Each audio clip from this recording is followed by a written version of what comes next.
Hello ಸ್ನೇಹಿತರೆ, ಶ್ರೀ ರಂಗ ಟಿವಿಗೆ ಸ್ವಾಗತ. ಸ್ನೇಹಿತರೆ, ನಮ್ಮ ಶ್ರೀ ರಂಗ ಟಿವಿಯನ್ನು ಸಬ್ಸ್ಕ್ರೈಬ್ ಮಾಡಿ. ಸ್ನೇಹಿತರೆ, ರಾವಣನ ದಿಗ್ವಿಜಯದಲ್ಲಿ ಈ ದಿನ ನಾನು ಹೇಳುತ್ತಿದ್ದೇನೆ, ರಾವಣನಿಗೆ ನಳಕೂಬರಿಂದ ಶಾಪ. ರಾವಣನಿಗೆ ಮಧು ದೈತ್ಯನ ಸೇನೆಯ ಬಲ ಸಹ ಸಿಕ್ಕಿತು. ಮರುದಿನವೇ ಅಮರಾವತಿಯ ಮೇಲೆ ದಾಳಿ ಮಾಡಲು ನಿಶ್ಚಯಿಸಿದನು. ಲಂಕಾಪತಿ ರಾವಣನು ಆಕ್ರಮಣ ಮಾಡಲು ಬರುವ ಸಂಗತಿಯನ್ನು ತಿಳಿದ ದೇವೇಂದ್ರನು ಸಮಸ್ತ ದೇವತೆಗಳು, ಅಷ್ಟವಸ್ತುಗಳು, ಸಪ್ತ ಮರುತರು, ದಿಕ್ಪಾಲಕರು, ವಿದ್ಯಾಧರರು, ಗಂಧರ್ವರು, ಕಿನ್ನರರು, ದ್ವಾದಶಾದಿತ್ಯರು, ಗುಹ್ಯರು, ಹೀಗೆ ಎಲ್ಲರನ್ನ ಸೇರಿಸಿ ಯುದ್ಧ ಮಾಡುವ ಬಗೆಗೆ ಸಮಾಲೋಚನೆ ನಡೆಸಿದನು. ರಾವಣನ ಸೇನೆಯು ಅಮರಾವತಿಯನ್ನು ತಲುಪುವಷ್ಟರಲ್ಲಿ ಸಾಯಂಕಾಲವಾಯಿತು. ಸಕಲ ಸೇನೆಯನ್ನು ಅಲ್ಲಿಯೇ ನಿಲ್ಲಿಸಿ ರಾವಣನು ವಿಶ್ರಾಂತಿಯಲ್ಲಿದ್ದಾಗ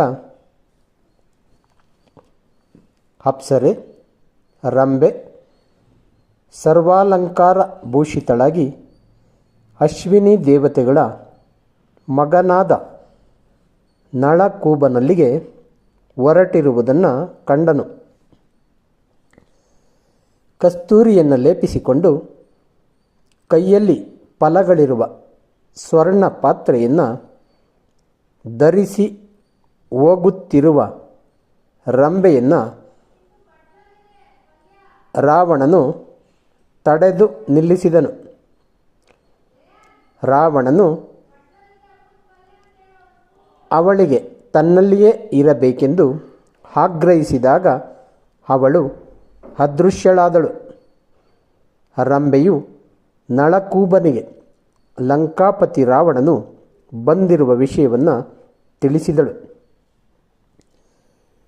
ನಳಕೂಬರನು ಕೆಲಸದಿಂದ ರಾವಣನಿದ್ದಲ್ಲಿಗೆ ಬಂದು, ರಾವಣಾಸುರ, ಇಂದಿನಿಂದ ನೀನು ಪರಸ್ತ್ರೀಯರ ಮೇಲೆ ಬಲಾತ್ಕಾರವನ್ನು ಪ್ರಯೋಗಿಸಿದಲ್ಲಿ ನಿನ್ನ ತಲೆಯು ಒಡೆದು ಹೋಳಾಗಲಿ ಎಂದು ಶಾಪವನ್ನು ನೀಡಿ ಎಚ್ಚರಿಸಿದನು.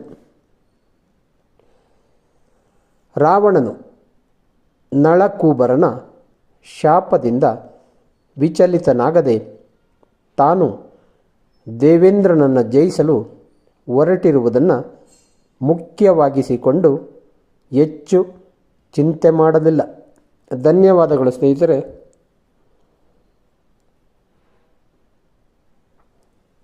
ಈ ದಿನ ನಾವು ರಾವಣನಿಗೆ ನಳಕೂಬರಿಂದ ಶಾಪ ಇದರ ಬಗ್ಗೆ ತಿಳಿದುಕೊಂಡಿದ್ದೇವೆ. ಸ್ನೇಹಿತರೆ, ನಮ್ಮ ಶ್ರೀರಂಗ ಟಿವಿ ಚಾನಲನ್ನು ಸಬ್ಸ್ಕ್ರೈಬ್ ಮಾಡಿ. ಜೈ ಹಿಂದ್, ಜೈ ಕರ್ನಾಟಕ, ಜೈ ಶ್ರೀರಾಮ್.